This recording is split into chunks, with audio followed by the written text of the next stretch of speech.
beautiful poem. Once Imam Hussain was asked, "What is poverty?" He replied, "Greed and despair." So they asked him, "What is richness?" He replied, "To be happy with what suffices you and to have few desires."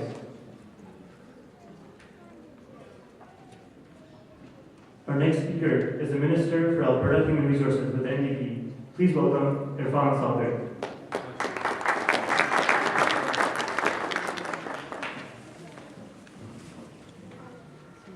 Thank you. Assalamu alaikum. Good afternoon, everyone, distinguished guests, brothers, sisters, friends.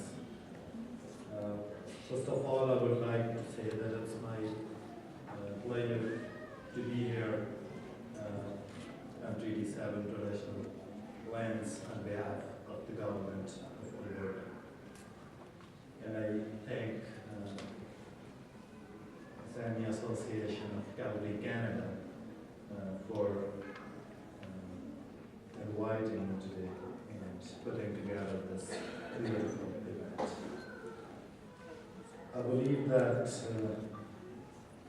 there are more knowledgeable speakers in my front row who can speak with more authority about this event, and that will be more beneficial and useful for all of us to learn from them. So I will keep my remarks really brief. So as we know that this event is a tribute to the sacrifice of Imam who is known for having an eternal goal on the path of truth, justice, and freedom, and setting a direction and a precedent for those who want to take on those goals, take on their path. And his sacrifice and devotion has received the admiration of people from many faiths and in every part of the world to this date. Many have written about it, and many have followed that path. Mahatma Gandhi once wrote that my faith is that the progress of Islam doesn't depend on the use of sword by its believers, but the result of the supreme sacrifice of Hussain, the great saint. Even today, centuries after his sacrifice, Imam Ali Makam's work, his sacrifice continues to inspire people around the globe to work for social justice, to bridge our differences, and champion inclusion of all. These values and goals can be appreciated by the people of all faith and all culture, and is particularly important for a country like Canada, a province like Alberta, where people come from all across the globe, that event like this be organized to share those values, to create a better understanding of those values, so we can all live in peace and with unity. And this diversity, it is this diversity of views, this diversity of cultures that makes this province and this country a great place to live in.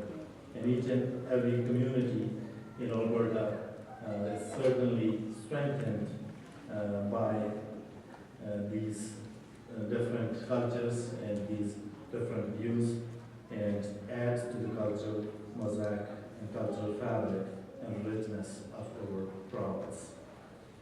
And once more, thank you for inviting me to be here. And one more thing, I also want to acknowledge and remember that December 6th in Canada is also remembered as the day for Remembrance Day for the sacrifice that was made by 14 females in Montreal who were massacred just because they were female, they were feminist, and that gender-based violence still is present in our society. So I take that one of the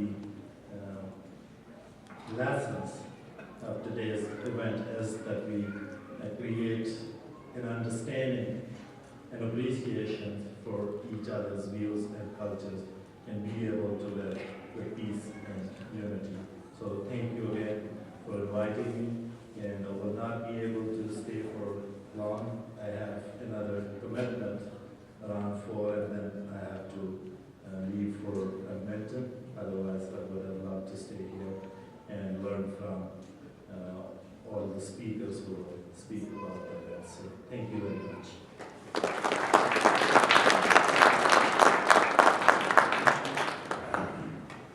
Thank you for that speech. That is very true. Social justice, charity, helping the poor, these are all universal values that we should use as points of agreement to unify and make this a better world we live in. So thank you, Mr. Talker. One of the teachings of Islam, reinforced by Imam Hussain, is this. Some people worship God, wanting His rewards. This is the worship of businessmen. Some people worship God, fearing His punishments. This is the worship of slaves. But some, they worship God, thanking His blessings, and finding Him worthy of worship. This is the worship of the free. For the next speaker, I'd like to call up one of our very own youth from the Hussaini Association of Calgary, Asghar Riyaz.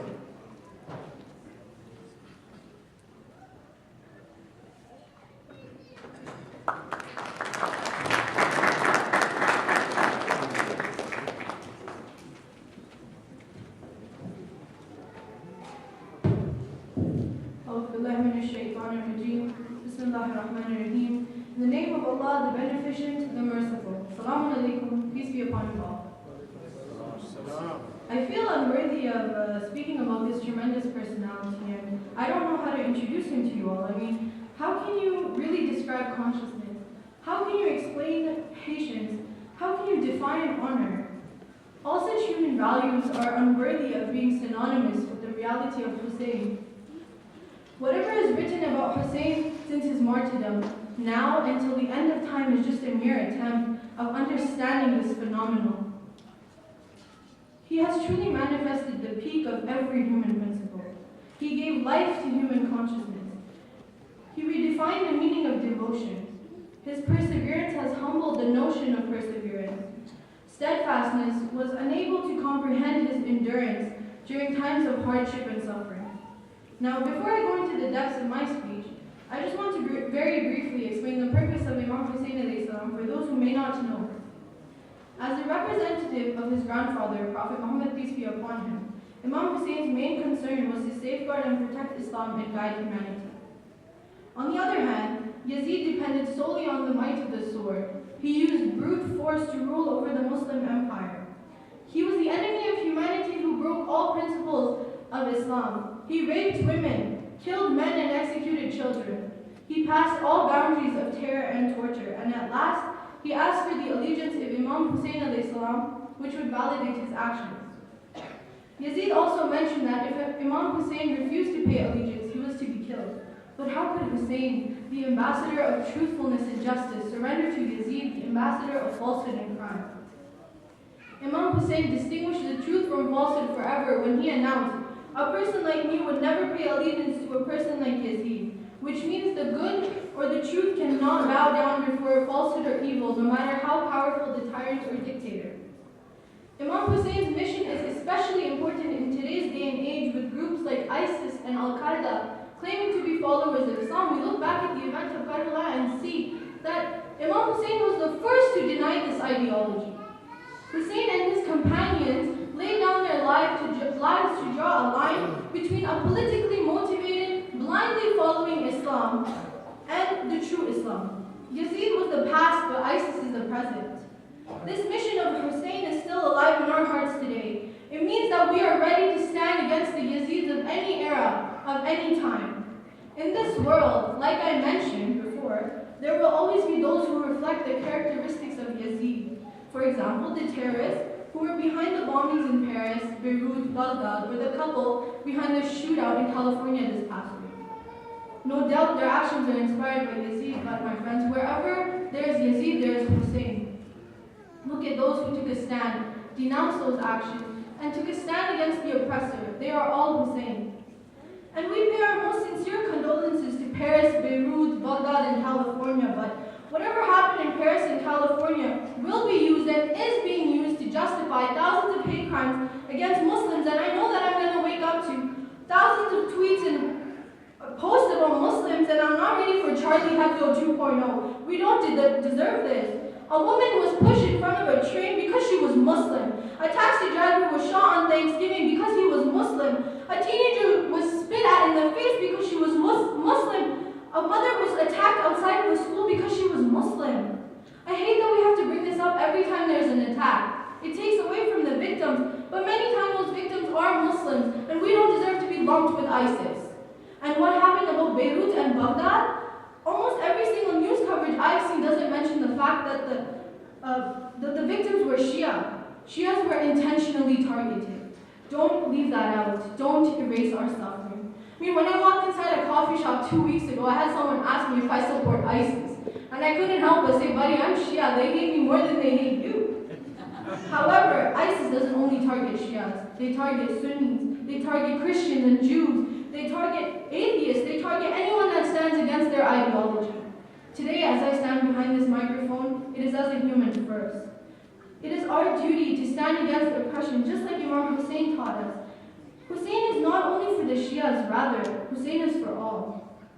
So, respected guests, the true face of Islam is what Hussain established, not what Yazid or ISIS are presenting. The man we take as a role model condemned terrorism. How can his lovers be terrorists? Every year, on the martyrdom of Imam Hussain al-Islam, we renew our allegiance to him. We renew our allegiance to everything he stood for. We renew our allegiance to all the human values and his ultimate stand for Islam. But we also renew our opposition to the forces that stood against him. Imam Hussein's martyrdom in Karbala is a lesson teaching humankind, through the inscription of blood on the scrolls of human history, that death with dignity is better than life with humiliation. And that is Hussain. He remains a mystery and a secret of God's creation because his reality belongs to the sublime knowledge of God. No human being will ever be able to comprehend the phenomena of Hussain. Hussain is the necessary principle to ensure the continuity of true Islam. He is the dynamic force to maintain the purity of the religion of Muhammad, peace be upon him, an everlasting challenge to every people on this earth. Thank you.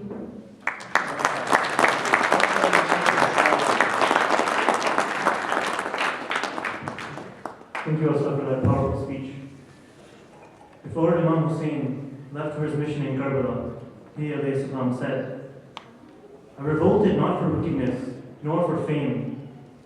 Verily, I rose only to seek for rectification in the nation of my grandfather, the messenger of God.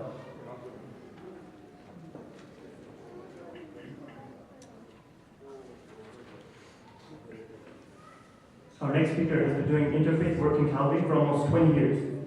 He's one of the new team ministers at Knox United Church downtown, and attributes much of his growth as a Christian to his brothers and sisters of other faiths. Please help me welcome Reverend Dr. Dave Holmes.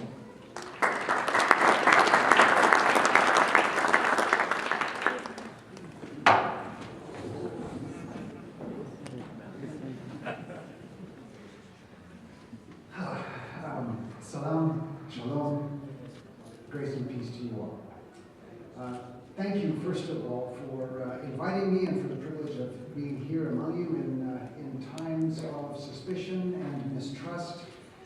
Gatherings that are between faiths like this are so important, and I'm so appreciative of you and your inviting me. There's probably nothing I could say about Imam Hussain, peace be upon him, that you do not already know much better than I. So I'll talk a little bit about what I know, and I think you'll find that we run down the same path fairly completely. This is the season of Advent for us Christians, It's the season of prayer and preparation as we approach the celebration of Jesus' birth.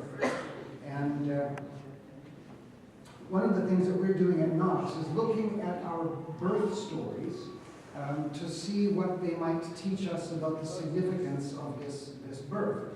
And one of the things that we found out is that the language that is used about Jesus in the birth stories is taken straight from the propaganda about Caesar in the Roman Empire.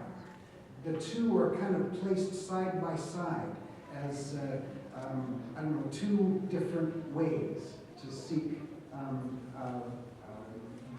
life. So Jesus is called the Prince of Peace in the birth stories. So was Caesar Augustus. But it's a very different way to seek peace. Caesar sought peace, the Pax Romana, by victory, so that you get peace by eliminating all of the enemies of Rome. And when all of the enemies of Rome are eliminated, then you have peace. Once ISIS eliminates all of the enemies of their caliphate, they will have peace. From our side, once we eliminate ISIS, we will have peace. Here's the way it works. You separate humanity into the good guys and the bad guys, and you eliminate the bad guys, and then you have peace, and you can build civilization. The trouble is, it really doesn't work very well. As I believe Alexander Solzhenitsyn said, and as our faiths all teach, the line that separates good from evil runs straight through every human heart. We are all both good and evil. There is good in all of us, there is evil in all of us. You can't wipe out evil by taking out a group of people, because there's always evil left in the rest of us. So shootings in California and in Paris, so missing and murdered Aboriginal women here, so the reactions to Muslims that we heard from just a moment ago, we can't get away from it. So there's another way towards peace. And the way towards peace that is put forward in our birth stories in the Christian church is the same as I am hearing of Imam Hussain, peace be upon him. It's a way of lifting up the lowly. It's a way of seeking fairness and compassion for all people. It's a way of binding us together. The trick is, in order to befriend one another, we must become, to some extent, undefended against evil. And so we celebrate a martyr here today, because he was undefended against evil. People are saying in some places, we can't allow these refugees in from Syria because some terrorists might come in with them. I kind of doubt it myself. But even so, the right thing to do is very clear. We must, in order to be who we are called to be, we must welcome a stranger. We must welcome people within. We must reach out our hands to one another and stand together, even though it lays us vulnerable to those who may choose to hurt us. Still, I think this is what Jesus and Imam Hussain, peace be upon him, teach us and show us the way towards. That we must, whatever our differences, reach our hands to one another and stand together. Together. No us and them, just us, all together. Come what may. Thank you again for having us with you.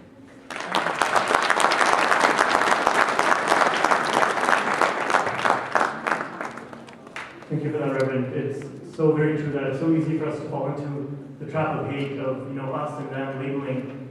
In tough times like this, it is even